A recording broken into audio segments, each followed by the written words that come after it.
Assalamualaikum warahmatullahi wabarakatuh. Salam sejahtera bagi kita semua. Yang terhormat para dosen penguji, yang terhormat dosen pembimbing Ibu Mina Ismu Rahayu MT. Perkenalkan, nama saya Lucy Rahmawati dengan NIM 1220292. Saya mahasiswa jurusan Teknik Informatika angkatan 2020 STIMIK Bandung. Pada kesempatan kali ini, saya akan mempresentasikan hasil penelitian skripsi saya dengan judul Sistem Informasi Penjadwalan Penyuluhan CPPOB atau Cara Produksi Pangan Olahan yang Baik bagi Pengembangan UMKM Studi Kasus Dinas Koperasi UKM Daerah Istimewa Yogyakarta.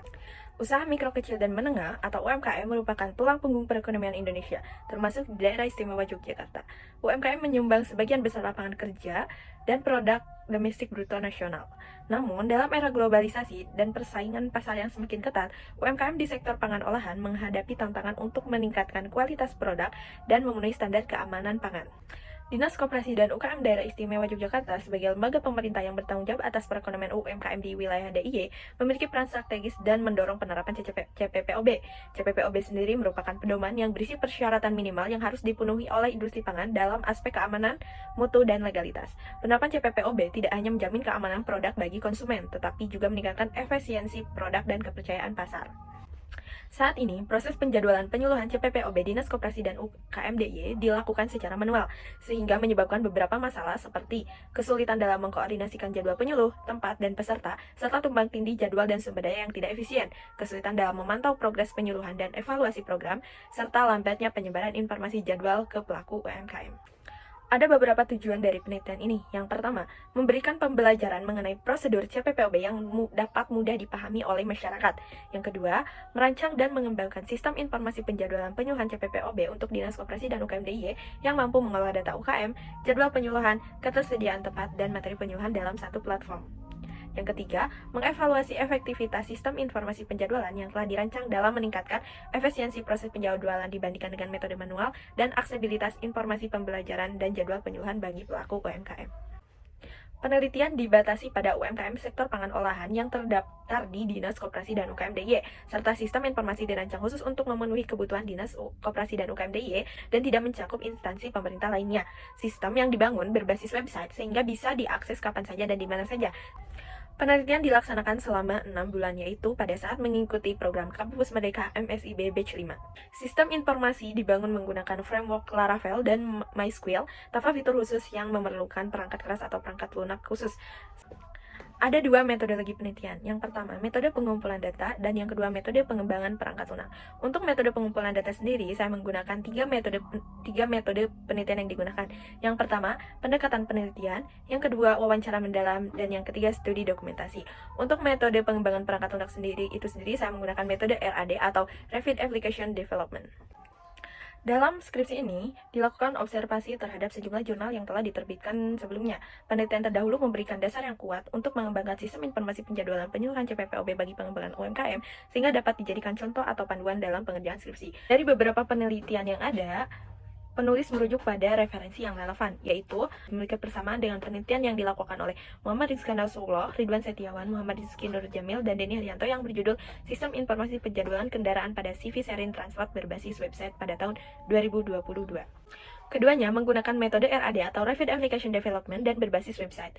Hubungan keterkaitan penelitian ini dengan 5 jurnal yang digunakan adalah konsep dan judul keduanya mengarah pada penjadwalan dan penyuluhan.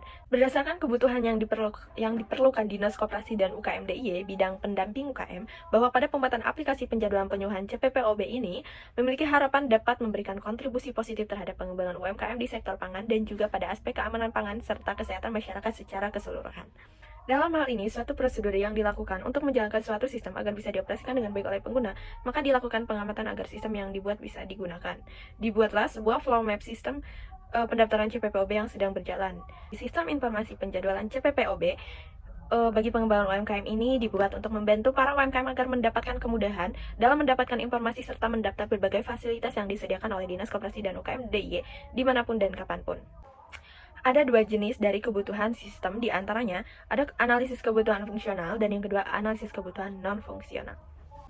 Analisis kebutuhan fungsional mencakup fitur-fitur yang harus disediakan oleh sistem untuk memenuhi tujuan dan kebutuhan pengguna. Berikut di antaranya. Yang pertama, manajemen pengguna, yang kedua, manajemen UMKM, dan Yang ketiga, penjadwalan penyuluhan, dan yang keempat, pendaftaran penyuluhan. Analisis kebutuhan dan fungsional mencakup aspek-aspek kualitas dan batasan operasional yang harus dipenuhi oleh sistem. Berikut diantaranya, yang pertama, aspek security. Pada sistem informasi, tidak menggunakan security agar dapat memudahkan siapa saja yang akan menggunakan aplikasi ini. Yang kedua, usability. Sistem harus dapat diakses oleh pengguna dengan berbagai tingkat literasi teknologi. Yang ketiga, portability. Sistem harus dapat diakses melalui browser modern dan responsif serta kompatibel pada perangkat mobile. Yang keempat, performance. Waktu respon halaman tidak boleh lebih dari 2 detik pada kondisi beban normal. Analisis pengguna melibatkan identifikasi dan pemahaman berbagai kelompok pengguna yang akan berinteraksi dengan sistem. Ini penting untuk memastikan bahwa sistem memenuhi kebutuhan dan harapan setiap kelompok. Berikut adalah analisis SWOT dari sistem ini.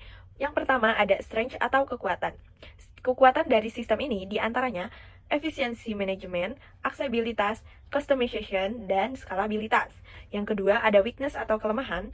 Kelemahan dari sistem ini diantaranya ketergantungan internet, kurva pembelajaran, serta keamanan data. Yang ketiga ada opportunities atau peluang. Peluang dari sistem ini diantaranya perluasan wilayah, kemitraan, peningkatan daya saing, serta insentif pemerintah. Yang terakhir ada threats atau ancaman. Ancaman dari sistem ini diantaranya resistensi perubahan, kompetisi sistem, serangan cyber, dan yang terakhir tren pasar. Perancangan sistem prosedural merupakan tahap awal dalam pembuatan sebuah sistem untuk memenuhi kinerja dalam sebuah sistem. Berikut adalah flow map sistem usulan Sistem Informasi Penjadwalan CPPOB bagi pengembangan UMKM. Use case diagram ini menggambarkan interaksi antar aktor, yaitu admin dan user, dengan sistem informasi penjadwalan penyuluhan CPPOB bagi pengembangan UMKM. Admin memiliki hak akses yang lebih luas daripada user. Admin dapat mengelola jadwal penyuluhan. Yang kedua, admin juga dapat mengelola data peserta. Kemudian yang ketiga, admin dapat mengelola dashboard. Sedangkan untuk aktor user hanya dapat melihat jadwal penyuluhan, kemudian user dapat mendaftar penyuluhan yang tersedia. Kelas diagram dalam penelitian ini memiliki 3 kelas. Yang pertama kelas admin, yang kedua kelas penjadwalan, dan yang ketiga kelas UMKM. Pada bab 5 ini akan ada implementasi halaman program Sistem Informasi Penjadwalan Penyuluhan CPPOB dengan demo program yang akan saya sampaikan di video selanjutnya. Berdasarkan dari hasil penelitian Sistem Informasi Penjadwalan Penyuluhan CPPOB bagi pengembangan UMKM, maka penulis menarik kesimpulan terhadap sistem yang dibuat, yaitu yang pertama, mengembangkan metode penyajian materi pembelajaran mengenai prosedur CPPOB yang lebih mudah dipahami oleh masyarakat, khususnya pelaku UMKM. Yang kedua, merancang sebuah sistem informasi penjadwalan penyuluhan CPPOB yang terintegrasi dan dapat mengakomodasi berbagai kebutuhan seperti data UKM, jadwal penyuluh, ketersediaan tempat, dan materi penyuluhan. Yang ketiga, menyelidiki bagaimana sistem informasi penjadwalan penyuluhan CPPOB yang dirancang dapat mengatasi masa-masa yang dihadapi dalam penjadwalan penyuluhan secara manual. Secara keseluruhan, penelitian ini bertujuan untuk meningkatkan efektivitas penyuluhan CPPOB bagi pelaku UMKM melalui penyajian materi yang lebih mudah dipahami dan pengembangan sistem informasi penjadwalan penyuluhan yang terintegrasi. Dengan demikian, diharapkan dapat meningkatkan pemahaman dan penerapan prosedur CPPOB dalam praktik produksi pangan olahan yang baik, serta pendukung pengembangan UMKM di wilayah daerah istimewa Yogyakarta. Sekian presentasi yang dapat saya sampaikan. Mohon maaf apabila ada kesalahan dalam penulisan maupun tutur kata. Saya Lucy Rahmawati, izin pamit undur diri. Terima kasih. Wassalamualaikum warahmatullahi wabarakatuh.